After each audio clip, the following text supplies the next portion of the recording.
Episode 4, Ice and Fire. Part 1. December 21st. The winter solstice. The darkest day of the year. Aino woke before dawn and lay in bed watching darkness slowly give way to gray light. Outside, the world was silent and white. A fresh snowfall had covered everything during the night. 3 days until Christmas Eve. She had finished all 3 essays yesterday, sent them to Mrs. Virtanen, and received a reply, "Excellent work, Aino.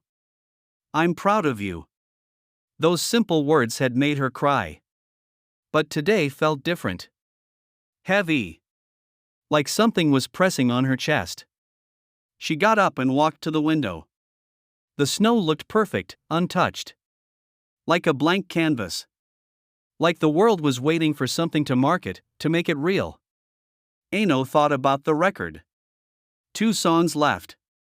Just 2 more worlds. Part of her wanted to rush to the attic right now, to finish the journey. But another part of her knew she needed to wait. Needed to be ready for whatever came next. Because she could feel it. The last 2 songs would be different. Harder. The ones that would hurt the most were always the ones you needed the most. Part 2. At breakfast, Mom announced they were going to visit Grandpa's grave. "It's the solstice," she said. "The darkest day. Grandpa always said it was important to face the darkness, not run from it." Grandma nodded. He would go to the cemetery every winter solstice. Said it reminded him that after the darkest day, the light always comes back. Aino pushed her food around her plate. "Can I go later? By myself?" Mom looked at her carefully. "Are you sure?" "Yeah. I need to talk to him alone." Mom reached across and squeezed her hand. "Okay, sweetheart. We'll go this morning. You can go this afternoon." After they left, Aino sat in the quiet house. The silence felt different now than it had a week ago. Not oppressive. Just still. Waiting. She climbed the stairs to the attic. Part 3. The record lay in its leather bag, waiting as always. Aino took it out and held it, feeling the weight of it. The cover gleamed in the dim light, black and silver, orchestral and metal merged into one. 2 songs left. 6 White Christmas. 7 Snowman. Aino looked at them and felt something cold settle in her stomach. These would be the hard ones. She could feel it. White Christmas, not the gentle, romantic version. The metal version. Raw and real. And Snowman. The melancholic tale. Not about joy but about, what? Loss? Impermanence? Aino placed the record on the turntable. Her hands were steady now. She had learned not to fear the journeys. But that didn't mean they wouldn't hurt. She lowered the needle to track 6. The music hit immediately, no build-up, just pure aggression. Down-tuned guitars, heavy palm muting, syncopated rhythms. And a voice that screamed with raw power. Snow is falling on the ground. Metal thunder, crushing sound. The attic exploded into white. Part 4. Aino landed on her knees in snow. Not soft, gentle snow. Hard, frozen, brutal snow. She looked up and gasped. She was standing in the middle of a blizzard. Not a gentle snowfall, but a raging storm. Wind tore at her clothes. Ice crystals stung her face. The cold was so intense it burned. But through the storm, she saw them. People. Dozens of them. Maybe hundreds. Standing in the snow, faces raised to the sky, screaming along with the music. White December, cold as steel. This is how Christmas should feel. They weren't suffering. They were celebrating. Aino stumbled toward them, fighting against the wind. As she got closer, she could see them better. They wore heavy boots, thick jackets, but their faces were exposed to the storm. Their hair whipped in the wind. Their skin was red from cold. And they were smiling. No more than smiling. They were alive. Truly, fiercely alive. Heavy snow and heavy riffs. Christmas metal, this is it. A figure appeared beside her, a tall man with a beard crusted with ice and eyes that burned with intensity. Beautiful, isn't it? He shouted over the wind. It's freezing. Aino shouted back. Exactly. The man laughed. No pretense here. No fake warmth. No forced coziness. Just winter in all its brutal, honest glory. The music raged on, the guitars churning like the storm itself. White Christmas. Metal style. Been waiting for this all the while. Don't you understand? The man said, gesturing to the storm. This is real. This is what winter actually is. Not cute snowflakes on greeting cards. Not gentle flurries that melt on your tongue. But this raw, powerful, dangerous, beautiful nature. Aino looked around. The people in the storm were dancing, headbanging, throwing their hands in the air. They weren't trying to hide from the cold. They were embracing it. Christmas has been sanitized, a woman said, appearing on Aino's other side. Her hair was white with frost. Made soft. Made safe. Made into something you can sell in stores. She pointed to the storm. But real Christmas, real winter celebration, it should acknowledge the darkness. The cold. The danger. The raw truth of the season. Snow and steel. Cold and real. White Christmas with metal feel. The chorus hit with devastating power. The people screamed it with everything they had. No soft carols, no sweet songs. Heavy riffs where I belong. And Aino understood. This was about refusing to pretend. Refusing to sugarcoat. Christmas didn't have to be perfect and pretty and wrapped in a bow. It could be raw and real and hard. Like grief. Like loss. Like standing in a cemetery on the darkest day of the year and facing the fact that someone you loved was gone. Your grandfather understood this, the bearded man said, looking at her with knowing eyes. He never pretended grief was pretty. He never said loss was easy. He faced it like this, head on, in the storm, accepting the cold. Tears froze on Aino's cheeks. It hurts. Of course it hurts, the woman said. Real things hurt. But you know what hurts more? Pretending. Smiling when you're breaking. Being told to cheer up and think positive when what you really need is to stand in the storm and scream. The music built to a breakdown. The crowd began chanting, slow and heavy. White. White. White. Christmas. Metal. Fight. So fight, the man said. Fight against the people who tell you to be over it by now. Fight against the expectation to be happy just because it's Christmas. Fight for your right to feel what you feel, as deeply as you feel it. The music exploded back to full intensity. White Christmas. Metal rage. Heavy snow on metal stage. Aino threw her head back and screamed. Not words. Just sound. All the grief and anger and pain she'd been holding inside for weeks. The storm screamed with her. The people around her raised their fists in solidarity. They understood. In the metal white Christmas, you didn't have to pretend. You could be as raw and broken as you felt. Cold and brutal. Pure and true. White Christmas. Coming through. The final chorus hit. Aino screamed with them, her voice joining thousands of others, all refusing to be gentle when the world demanded it. And then the storm began to change. Part 5. The wind died down. The aggressive music faded. A new sound emerged, piano. Soft, delicate, melancholic. The storm cleared, revealing a different scene. Aino was standing in a quiet winter landscape. A small village, peaceful and still. The sun was setting, painting the snow in shades of pink and gold. In front of her, in a small yard, stood a snowman. He was simple. 3 spheres of snow, coal for eyes, a carrot nose, stick arms. Like something a child would make. And he was alive. Aino approached slowly. The snowman's coal eyes moved, tracking her. His mouth, just a line of small stones, curved into something that might have been a smile or might have been sadness. "Hello," Aino said softly. The snowman didn't speak. But music began, a soprano voice, ethereal and beautiful and heartbreaking. Silent snowfall, crystal white, formed by children's pure delight.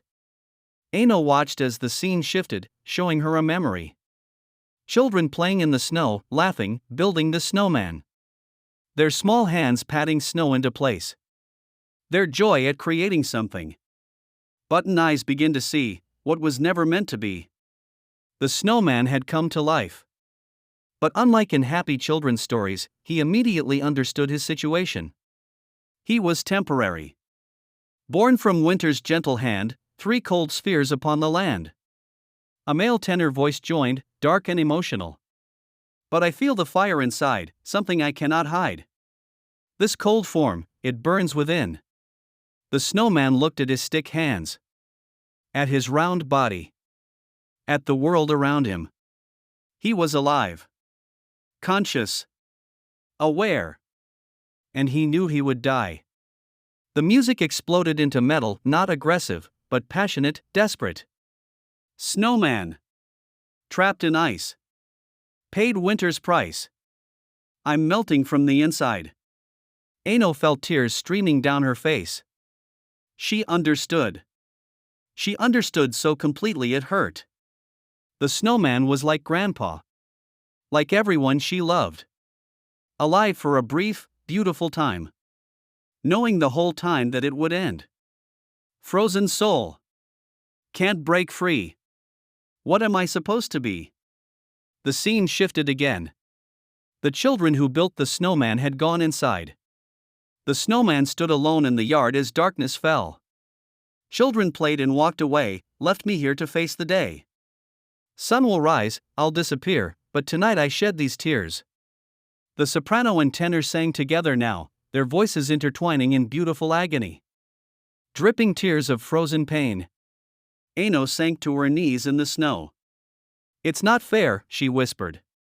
The snowman turned his coal eyes to her. When he spoke, his voice was the music. Spring will come. Sun will shine. This frozen heart will not be mine. I don't want you to go, Aino said, even though she knew she was talking about Grandpa. I don't want anyone to go. Why does everything have to end? The music swelled, orchestra and metal merging into something transcendent. Melt away. Fade to nothing. Ice and pain. Winter's bluffing. But the snowman's voice came through clearly. Everything ends. That's what makes it beautiful. That's what makes it matter. The scene shifted to spring. The sun rose higher, warmer. The snowman began to melt. Slowly at first, then faster. His stick arms drooped. His carrot nose fell. His coal eyes sank into melting snow. Snowman falling, ice cascading, dreams of spring, slowly fading. Aino watched through tears as the snowman became smaller. Became shapeless. Became just water. Frozen tears and melted dreams. Nothing's ever what it seems. 3 puddles remained where the snowman had stood. The music became quiet, just piano and strings. 3 small puddles in the dawn, snowman's spirit, almost gone. Aino sobbed. This was it. This was the grief she'd been avoiding. The finality of it. Grandpa was gone. Really gone. He would never come back. Never tell her stories. Never call her paprika again. He had melted away like snow in spring. But then the music changed. Still sad, but with something else underneath. Hope? No, not hope. Something deeper. Certainty. But in winter's heart I'll wait, for another frozen fate. The scene shifted again. Another winter. Children playing in the same yard. Building a new snowman. The same 3 spheres. The same coal eyes. The same carrot nose. Different but the same. The snowman came to life again. The same consciousness, but in a new form. I return, the snowman said. Every winter, I return. Not the same body. But the same spirit. The same essence. I'm reborn in every child's creation. In every snowfall. In every winter morning. Aino stared. You mean, you don't really die? The form dies. The body melts. But the spirit, what I am, that continues. In memory. In tradition. In every snowman that will ever be built. The music swelled one final time, the soprano reaching notes that seemed impossible. 3 small puddles in the dawn, snowman's spirit, almost gone. But in winter's heart I'll wait, for another frozen fate. Aino understood. Finally, truly understood. Grandpa's body was gone. His physical presence was gone. But his spirit, his love, his lessons, his music, his fierceness, that lived on. In her. In Mom. In every person he'd touched. He was the snowman, waiting in winter's heart to be remembered. To be reborn in the people who loved him.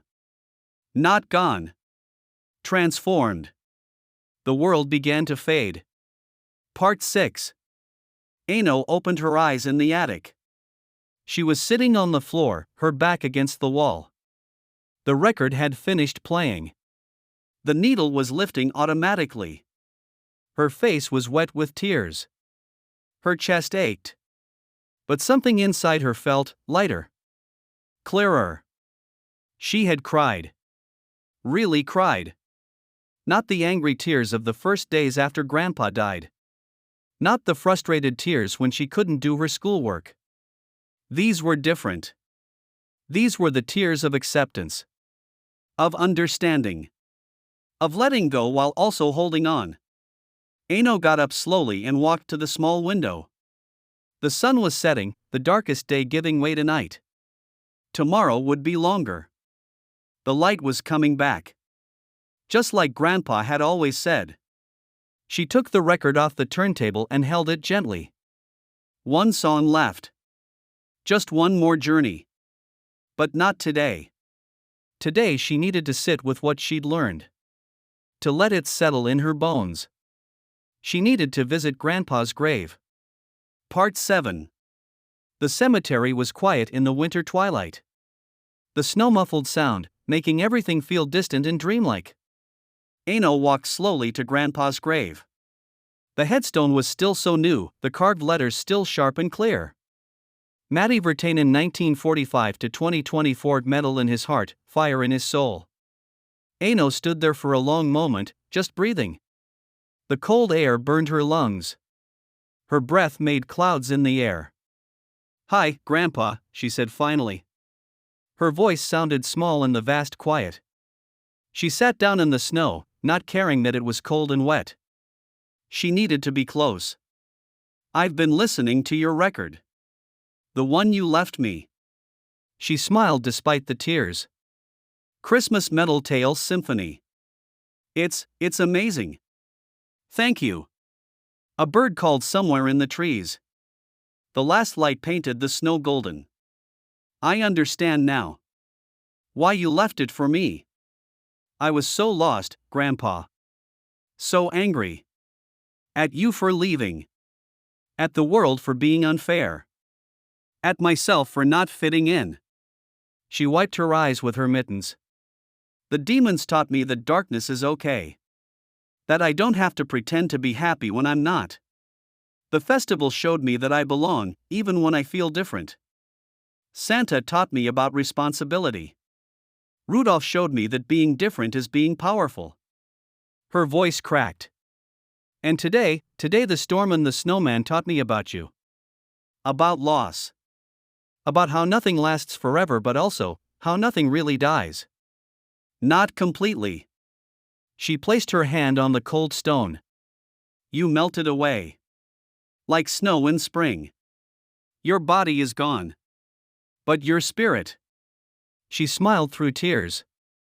Your spirit is still here. In me. In the music. In the lessons you left. You're waiting in winter's heart, ready to be remembered. Ready to come back every time I play your music or think about you or try to be as fierce and honest as you were. The sun disappeared below the horizon. Darkness settled over the cemetery. But Aino wasn't afraid of the dark anymore. Thank you, Grandpa. For everything. For accepting me. For teaching me. For loving me exactly as I am. She stood up slowly. I'm going to make you proud. I promise. I'm going to be strong and real and honest. Like you taught me. She touched the headstone one more time. I love you. And I'll see you every winter. Every time it snows. Every time I hear metal music. You'll be there. As she walked away, she could swear she heard it just for a moment. A whisper on the wind, or maybe just in her heart. Love you too, Paprika. Part 8. That night, Aino's house was full of warmth and light. Mom had made hot chocolate. Grandma was teaching Aino how to knit, something to do with your hands when you need to think, she said. They sat together in the living room, the Christmas tree lights twinkling, Grandpa's favorite Sabbath album playing softly in the background. How was the cemetery? Mom asked gently. Good, Aino said. She meant it. Sad, but good. I think I'm starting to accept it. That he's gone but also not gone. Mom smiled, her eyes shiny. That's very wise. He was a good teacher, Aino said. They sat in comfortable silence for a while. Outside, snow began to fall again. Soft, gentle flakes drifting down from a dark sky. One more day until Christmas Eve, Grandma said. Are you ready? Aino thought about the record upstairs. One song left. One more journey. One more lesson. Almost, she said. Almost ready. She went to bed early that night, tired from emotion. But before she slept, she went to her bookshelf and took out the leather bag. She held the record for a moment, feeling its weight, its power. One more song, Snowman, no, wait. She'd already experienced Snowman. The last song was. She looked at the track listing again and realized her mistake. She had heard tracks 6 and 7 together. White Christmas had flowed directly into Snowman without her realizing. They were meant to be experienced as one journey, the brutal truth of winter leading to the melancholic acceptance of impermanence. Which meant all 7 songs were finished. The journey was complete. Aino sat there, stunned. She had expected one more world, one more lesson.